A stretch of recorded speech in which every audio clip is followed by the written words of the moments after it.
안녕하세요. 심리서사 분석가 한명진입니다. 오늘의 영상은 나의 심리 파헤치기라는 부분이고요. 심리서사 분석적인 관점에서 제가 가진 신경증의 증상을 돌아보고 이런 역동들이 왜 일어났고 어떻게 이런 역동들을 대처하고 극복해 갈 것인지에 대한 부분들을 얘기해 보려고 합니다. 저는 아직 초보 상담사이기 때문에 내담자분들의 많은 데이터가 없어요. 하지만 2019년에 처음 심리서사 분석을 접하고 이후의 과정들을 배우면서 자기 분석은 정말 수도 없이 많이 했습니다. 심리서사 분석에서는 자기 분석을 무엇보다 중요하게 보는데요. 그 이유는 자신의 무의식의 구조를 보고 그 역동을 하나하나 직접 걸어오지 않은 사람은 타인을 분석할 수 없다고 보기 때문입니다. 그 길을 직접 걸은 사람만이 내담자 분들께도 정말 좋은 방향성을 알려줄 수 있다고 보기 때문에 자기 분석을 가장 강조합니다. 저의 자기 분석의 과정이 추후에 제 내담자 분들에게도 도움이 됐으면 좋겠습니다. 그럼 바로 시작해 볼게요. 일단 저도 마음이 많이 아팠던 사람이었습니다. 우울증, 불안장애, 강박적 성향 등 많은 증상들을 가지고 있었는데요. 지금은 우울증은 완전히 완치했고 불안한 감정은 어느 정도 여전히 남아있지만 일상생활이 가능할 정도로 많이 호전되었습니다. 제가 지금 느끼는 가장 큰 불편감은 사회공포인데요.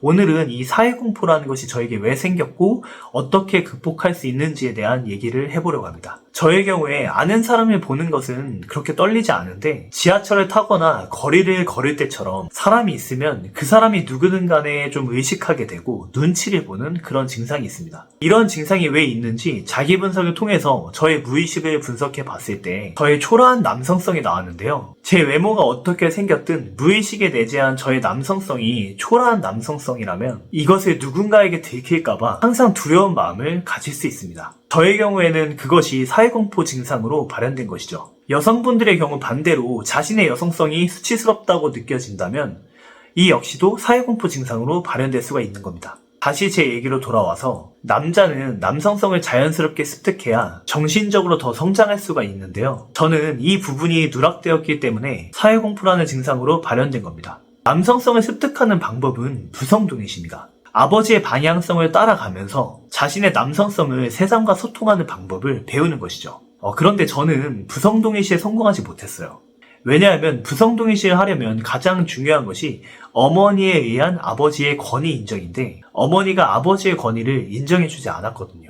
그리고 정서적으로 어머니와 더 가까웠던 저는 아버지보다는 어머니가 더 진실에 가깝다고 믿고 살아왔기 때문에 아버지를 인정하지 못하고 부성동의시를 습득하지 못한 채로 이렇게 성장하게 됐습니다. 그러면 일단 제가 왜 사회공포라는 증상이 생겼는지는 구조적으로 어느 정도 분석이 됐습니다. 원인을 알았으니 치유는 이 원인을 해결하는 방안으로 가면 되겠죠. 부성동의시를 하면은 남성성이 습득이 되고 그렇게 되면 사회공포 증상도 정말 좋아질 겁니다. 그래서 저는 지금 부성동의시를 하는 과정 중에 있는데요. 물론 이게 의지만으로 되는 건 아니고 정말로 마음 깊이 따라가고 싶은 아버지 같은 사람이 있어야 합니다. 그런데 부성동의시가 어릴 때 자연스럽게 아버지를 따라가면서 습득하는 것은 쉽지만 부성동의시에 실패한 사람이 어른이 되어서 다시 이 과정을 습득하는 것은 굉장히 어려운 일이 됩니다. 왜냐하면 이전에 내가 걸었던 길을 완전히 뒤엎고 새로운 판을 만들어야 하는 것이기 때문에 이 부성동의시라는 과정을 다시 습득하고 성장시키는 것은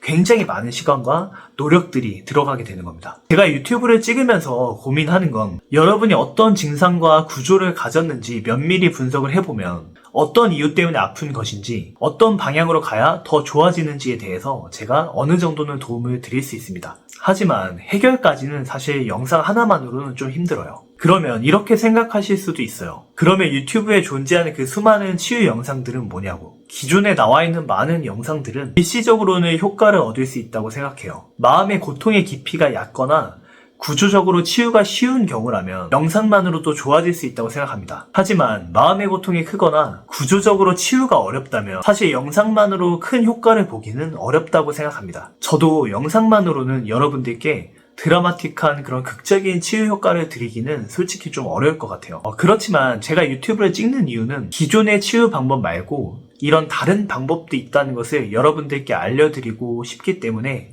이런 영상들을 찍고 있는 겁니다. 마치 내 증상이 내 기질이고 내 선천적인 특성이라서 내가 이렇게 계속 힘들고 앞으로도 힘들게 살아갈 수밖에 없구나라고 느끼는 분들이 생각보다 굉장히 많을 건데, 저는 그런 분들에게 말씀드리고 싶어요. 그것은 여러분의 본질이 아니라고. 분명히 더 자기다워지는 방법이 있고, 그렇게 되기 위해서 심리서사 분석이 분명히 도움이 될 수 있을 거라고 여러분들에게 계속 알려드리고 싶어요. 오늘도 영상 봐주신 분들 정말 감사하고요. 다음에는 더 좋은 영상으로 찾아뵙도록 하겠습니다. 감사합니다.